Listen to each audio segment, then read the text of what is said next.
Kecelakaan lalu lintas di Jalin Tim Palembang Betung yang melibatkan kendaraan pribadi motor membuat kemacetan cukup panjang sehingga Kasat Lantas Polres Banyuasin turun langsung ke lapangan mengevakuasi bangkai motor korban kecelakaan.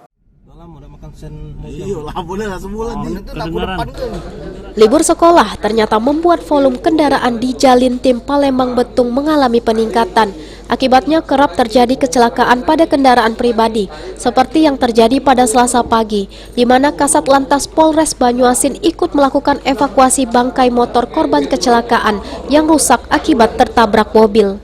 Dari pantauan di lokasi dan keterangan saksi mata, motor Yamaha NMAX nomor polisi BG 3420 ACU masuk ke dalam aliran drainase yang ada di pinggir jalan.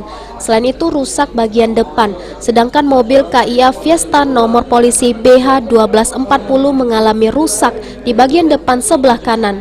Dari warga sekitar yang ikut menolong, bila penumpang perempuan motor mengalami luka di bagian kaki, sedangkan pengendara motor juga mengalami luka. Mirisnya, terdapat penumpang anak kecil di kendaraan bermotor. Kalau kejenguk dari sana, posisi mobil itu lagi motong. Motong mobil sama-sama motor. Ya, dia motong kan. Nah, pas berpapasan dengan motor itulah kejadian. Aduh, motor itu bawa apa, Beh?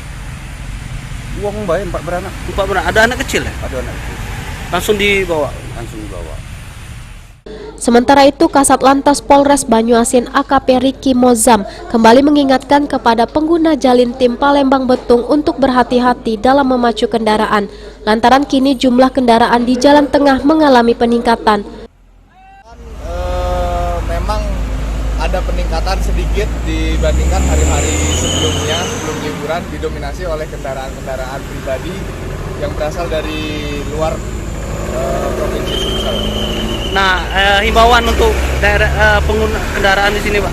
Himbauannya kepada pengguna kendaraan ataupun masyarakat yang melintas di Jalin Tim ini agar tetap berhati-hati dan juga selalu mematuhi aturan lalu lintas yang ada. Sulaiman, PAL TV.